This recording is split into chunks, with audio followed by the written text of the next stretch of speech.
There has been a serious accusation from the Toronto Star that I use crack cocaine. I do not use crack cocaine, nor am I an addict of crack cocaine. As Toronto Mayor Rob Ford last week finally responding in full to the allegations of a video showing him smoking crack. Now, I want to go back to the original allegation from the website Gawker, because that sets up why we're going to be speaking to Mark Elliot in a moment. The original allegation was that Rob Ford was one of several high-profile Torontonians who all go to the same dealer. Now, we don't know if this is true or not, but what's fascinating is that the media in Toronto, where they are obsessed with this story, and understandably so, are only talking about the Rob Ford angle, and I have not heard a peep elsewhere. But Mark Elliot, who is a host on News Talk 1010 in Toronto, and addictions counselor and someone who's recovering himself, he says this is a real issue. And Mark, thanks for joining us. Your show is People Helping People, correct? Right. Okay. And just for people that don't know you, if they're outside Toronto or don't remember your time up here in Ottawa, you've been on the radio a long time, and you went through a crash and burn cycle, correct? Oh boy. Doing drugs with the rich and famous. I was top-rated DJ in Ottawa back in the 70s and 80s, and crashed and burned very publicly. Luckily for me, though, I was able to salvage myself. Yeah, which unfortunately in this business, I've known people that haven't, and so you are definitely one of the lucky ones on that front. Yeah. Now, this idea that there is, if it's true about Rob Ford, is it true about a whole other slice of elite society, whether it be in Toronto or Vancouver or Edmonton or Halifax? Is this drug abuse problem something that goes across the spectrum? We've got an epidemic. We've got a total out of control epidemic of drug use. It's gone off the scale in any way anybody could even possibly imagine. I mean, what did we do? We shut down Toronto for SARS, and I think 6 people died last year. 300 and some odd people died in Ontario alone from opiate overdoses with oxycodone. I mean, this is unreal, and people don't really realize it. I mean, I work in the field. I'm doing interventions. I'm a counselor. I'm working with people in the field.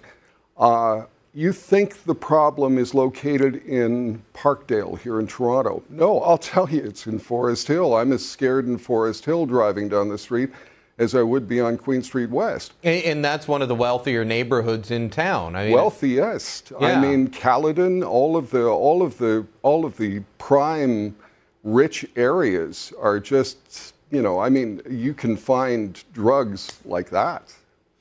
So what's the answer then? Because, last week there was a report out calling for decriminalization of marijuana legalization of marijuana, decriminalization of every other drug. But really the Canadian drug policy paper was about building up social programs. When you got past the headlines, they just wanted to build up social programs and say the war on drugs is too expensive. Let's have a socialist, answer to it. Is there an answer to it that says, okay, this is a problem, how are we going to deal with it? The drugs that we're talking about are worth pennies, okay? And when we talk about legitimate pharmaceuticals, and that's really where the growth area is today, we're seeing people actually taking prescribed medications and abusing them. There's nothing wrong with taking medication.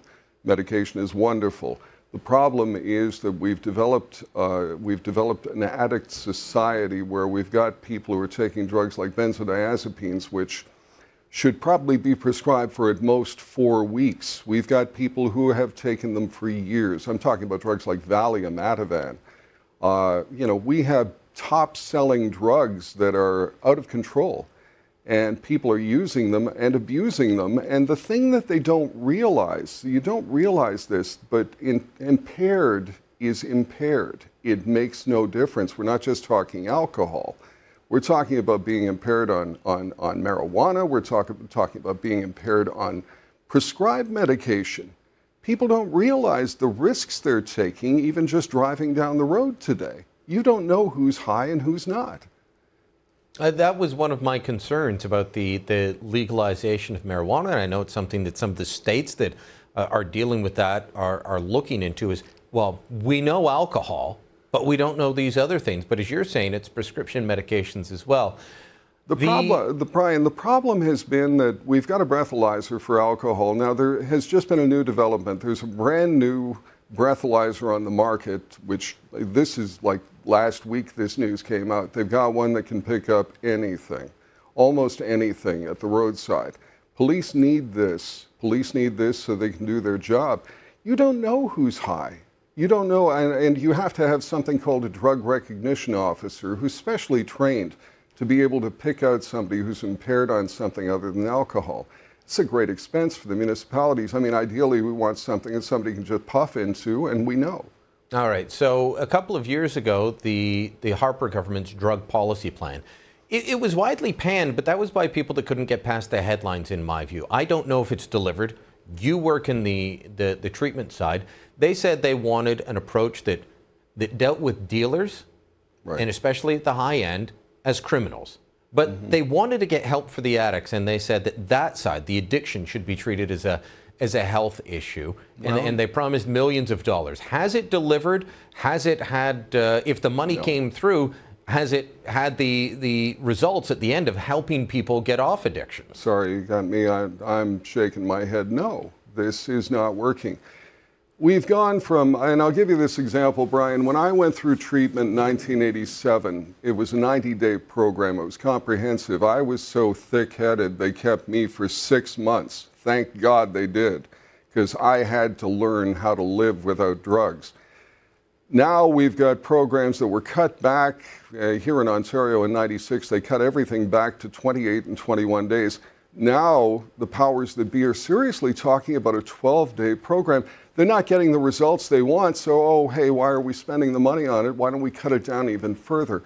It's ridiculous. And literally, people who are calling me, and I get phone calls because I'm open line, I've got people calling me and they're begging for help. Now, anywhere within the sound of our voice right now, if you want to go to treatment, I'll put you on a waiting list for 6 to 14 weeks unless you've got cash to pay for it.